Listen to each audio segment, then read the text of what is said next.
Қазір нормальный жігіт жоқ, жігіттердің бәрі майдаланып кеткен, тормоз деген сияқты сөздерді қыздардан көп естиміз.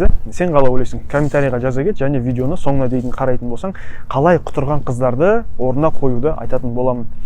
Ұсақталып, майдаланып кеткеніміз өтірік емес. Бірақ осы жерде өзім жігіт ретінде көшеде ұнаған бір сұлу қыздармен немесе кафеде танысуға әрекет етейін десем, қыздар маған ұнап тұрды. Онымен танысқым келіп тұр. Енді ол танысып, білісіп, көріскеннен кейін де ол қызды бір жылатып, лақтырып кететін ойым жоқ қой мен. Яғни бір шын ниетіммен, керісінше бір отбасын құрамын деген бір оймен, бір адал ниетпен жігіттер не істейміз, танысуға барамыз. Бірақ осындай күш жігеріңді жинап, былайша айтқанда самооценкаңды қолға алып, қызға бір жылы жүзбен жақындасып амандассаң, сені көрсе де көрмегендей болып, немесе естісе де естімегендей болып, яғни игнор жасап та, болмаса өте бір дөрекі, таныспаймын, басымды ауыртпашы, кетші, артыршы, сөйлемеші дегенде өте ауыр жауап беріп жатады кейде жігіттерге. Бәрі емес, көпшілігі бірақ осылай жауап беріп жатады. Әсіресе 25-ке дейінгі қыздарда мектеп бітіріп, енді студент болып бастаған қыздар, олардың бастарында тіпті осындай бір керемет короналар бар ғой. Ол қыздар беймарал, спокойно кез келген жігітке настроениесі қандай болып тұрса, тура солай дөрекі жауап бере салады. Или жігіт ұнамаса, просто тупо сені естімегенде игнор жасай салады да, көрмегендей бола салады. Сені бұлай адам құрлы көрмеуі жігіт қыздардың, бұл енді бір некрасивый тірліктері ғой қыздардың. Осы үшін қыздар былайша айтқанда кері байланыс алмағаннан осындай әрекетке барады. Егер көшеде мен бір жігіттен тура сондай игнор немесе бір дөрекі сөз естісем, өзіме қатысты, еще мен ондай сөзді естуге лайық болмасам, ондай бір қателік жасамасам, онда тура сол жерде, яғни ол жігітке кері байланыс болады да. Как минимум 1-2 жұдырық кетеді, енді ары кетіп қалса, қиындап кетсе. Содан кейін анау неадекватный жігіт келесі жолы басқаға олай қатты сөйлемейді. Өзіне өтіп көп алмайды, шектен шықпайды да. Өйткені оның поведениесіне сай кері байланыс болды. Бір емес бірнеше рет болса тіпті адам өзгереді. Ал енді 18-20 жастағы принцесса, королеваларға, өз-өздерін сайлап алған қыздарға бір емес жүздеген жігіт танысуға әрекет жасайды.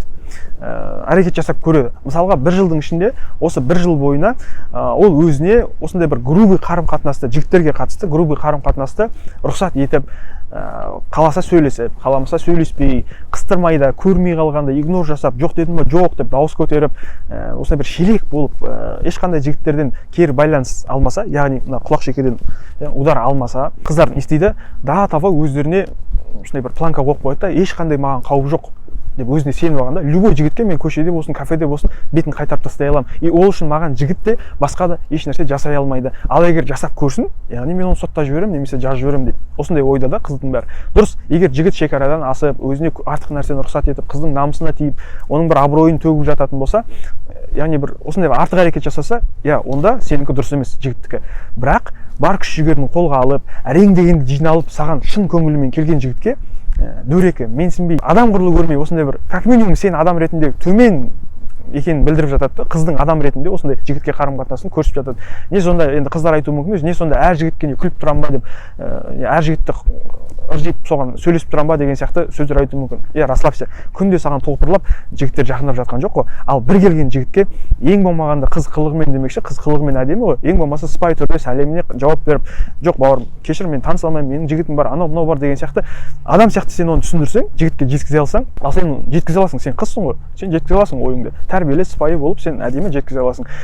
Енді осы нәрсені сен жасай алмасаң, онда ол өте өкінішті қыздар. Яғни сен осы бір дұрыс әрекетіңнен кейін жігіт сені сыйлайтын болады да, как минимум. Сен діңк-діңк етіп бедірейіп тұрсаң, жігітті сен мал дейді былайша айтқанда. Келесі көргенде осы менде біреу жүреді екен ау деп саған қарайды да. Сондықтан құрметті қыздар, көшеде жақындаған, кез келген жігітпен таныса бер, бәріне күліп қара деген емес, бірақ өзі әрең келіп жиналып, дір-дір етіп тұрған жігіттің бетін дөрекі түрде қайтарып тастау, ол тура сені шешіндіріп, сенің ең қымбат бір намысыңды, абыройыңды алып, сосын бір жоқ болып кетеді ғой жігіттер, тура осындай жігітті осындай состояниеға қоясыздар сіздер, когда оған өйстіп дөрекі жауап берген кезде. Міне тура солай әрбір ұнаған қызына жақындап әрекет еткісі келетін жігітке дөрекі түрде жауап алған сайын, ол жігіттің өзінің бағасы түсіп, самооценкасы түсіп, сосын сендер өздерің айтасыңдар, қазір нормальный жігіт қалмады, бәрі тормоз, анау мынау деген сияқты да. Қыздар осы уақытқа дейін аздап кері байланыс алып тұру керек жігіттер. Ол танысу болсын, ол араласу болсын, ол бірге жүру болсын, басқа болсын, какой привет, такой ответ кейде болып тұру керек. Үнемі емес, кейде болу керек. Сыйлағаның құлы бол демекші, саған сыйлап, сондай сыйлы отношение болмаса, онда оның артынан жүгіріп, жалпақтап, оған бір неадекватный қыздардың артынан жүгіріп, сөйлесіп, оның керегі жоқ. Ол сондай моментте ол қыздарға кері байланыс болып тұру керек.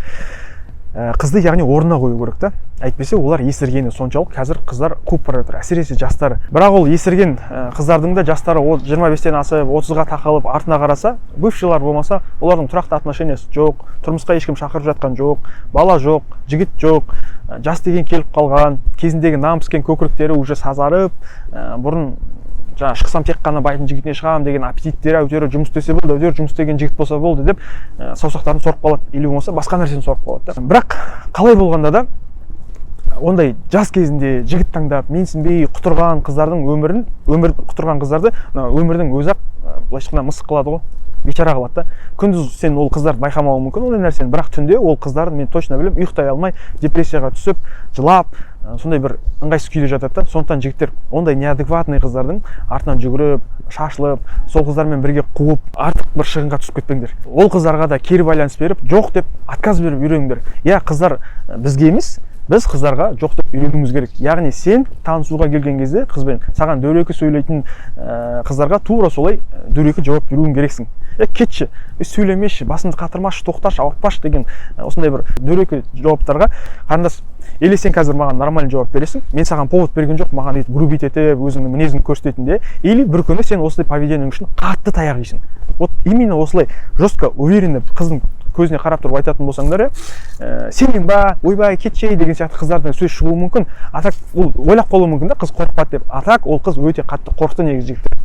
Сен оның дұрыс, сен былайша айтқанда көзіне тіке қарап, дұрыс дауыспен, дұрыс сөзбен, настроймен айта алатын болсаң, онда ол точно қыз қорқады және кері байланыс берілді деген сөз. Ертең ол ойланып сөйлейтін болады уже басқа жігіттерге қатысты. Енді жоқ деген кезде сен осы кері байланысты, осы сөзді ең болмағанда айта алуың керек, бере алуың керек қой қыздарға. Ол үшін білім керек. Қыздардың табиғатын, психологиясын білу керек.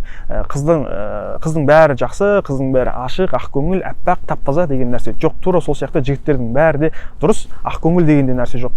Әркімнің аласы ішінде тек сондайларды көретін, көз дейді, сезетін сана берсін дейді ғой. Ол үшін біз Тау адам деген курсымызға доступты ашып жатырмыз. Сол жерде жігіттерге қажетті барлық толық ақпараттарды бердік.